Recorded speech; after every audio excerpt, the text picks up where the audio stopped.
Assalamualaikum warahmatullahi wabarakatuh. Perkenalkan, nama saya Regina Andayani dengan NIM C1F018011. Video ini saya buat untuk memenuhi tugas akuntansi syariah dengan tema fikih zakat. Berikut pembahasannya. Pembahasan pada materi kali ini yang pertama, pengertian zakat, yang kedua sumber hukum zakat, yang ketiga jenis zakat, yang keempat objek zakat harta, yang kelima penerima zakat, yang keenam orang yang tidak boleh menerima zakat, yang ketujuh hikmah zakat, dan yang terakhir pelakuan akuntansi PSAK 109. Pengertian zakat. Zakat dari segi bahasa berarti bersih, suci, subur, berkat, dan berkembang. Menurut ketentuan yang telah ditetapkan oleh syariah Islam, zakat merupakan rukun ketiga dari rukun Islam.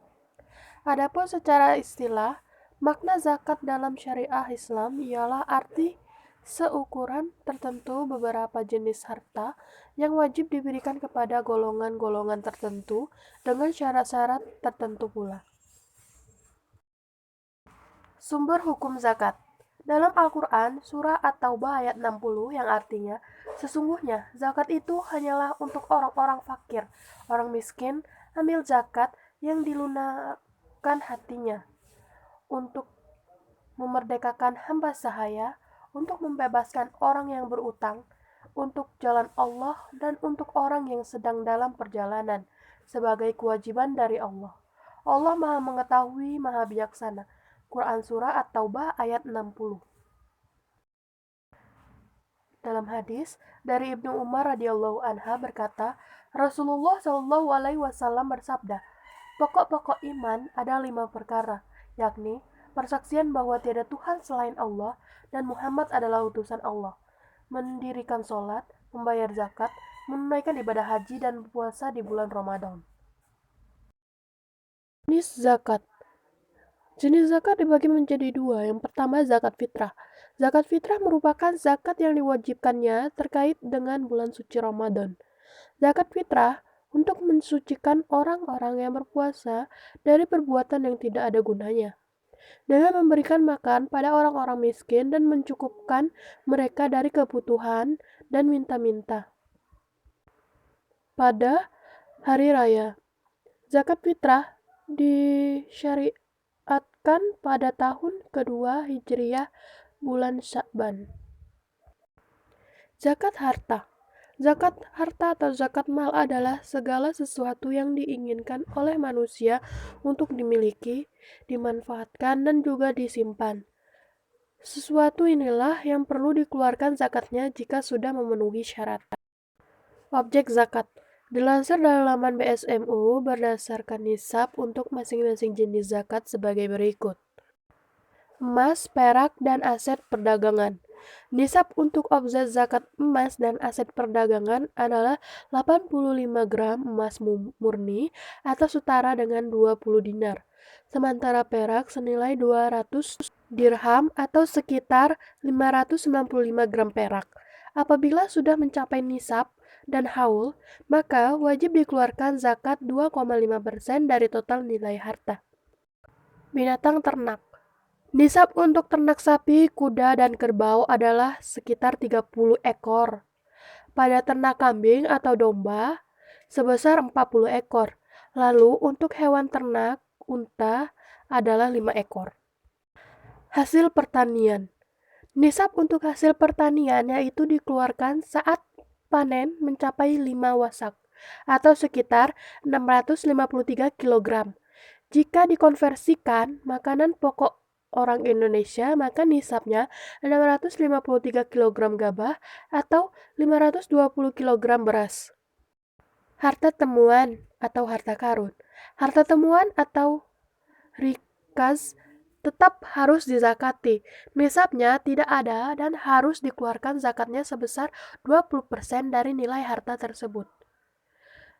Harta profesi dan simpanan. Nisab harta ini menyesuaikan nisab emas atau perak. Jumlah zakatnya sebesar 2,5% dari total harta. Penerima dan orang yang tidak boleh menerima zakat. Penerima zakat. Ada 8 pihak yang berhak menerima zakat, tertera dalam surat At-Taubah ayat 60, yaitu yang pertama fakir, memiliki apa-apa sehingga tidak mampu memenuhi kebutuhan pokok hidup.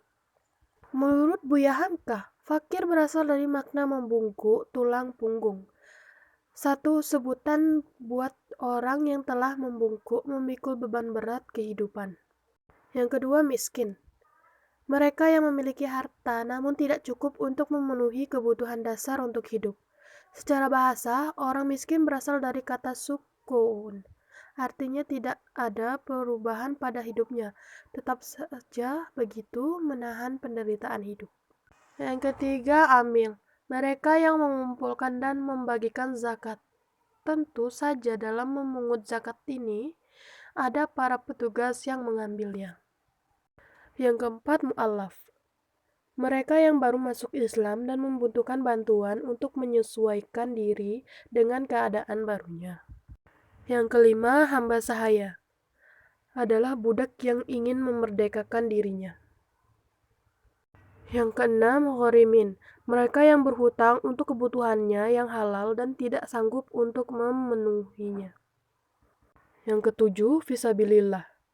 Mereka yang berjuang di jalan Allah, misalnya dakwah, perang, dan sebagainya. Yang terakhir, Ibnu Sabil. Mereka yang kehabisan biaya di perjalanan.